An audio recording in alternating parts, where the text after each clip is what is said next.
Qaşan yoxdur, qaşanla məclisə varırsınız. Qurban olduğum Allah həmişə toylu, fırsatlı eləsin bu Azərbaycan halkımızı. Bu göz yaşlı heç bir ananı indən belə qoymasın. Mən bu Azərbaycan halkına bunu ürəkdən bir ağsaqqal kimi, ürəyimdən gələn bir söz gibi bir deyirəm ki, qurban olduğum Allah heç bir zaman, heç bir ananı göz yaşlı qoymasın. Bütün Azərbaycan halkında, bütün Müslüman dünyasında kimin ne arzu dileği varsa kurban olduğum Allah onu hayata geçirsin. Çok sağ ol.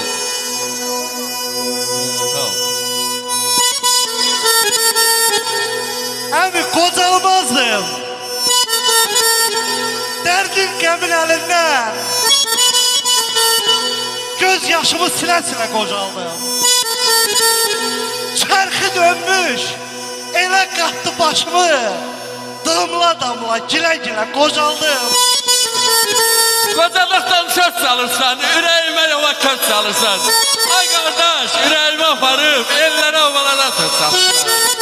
İstemem ki kocalım, başıma ağ taşlar bürüsün. Kurban olduğum Allah, bu Azerbaycan halkının başının üzerinden kara dumanları yok edip, ağ ulusu yağışlar, çilekler silesin. O çileklerin içinde kavuşa arzu dilekler silesin. Sağ ol.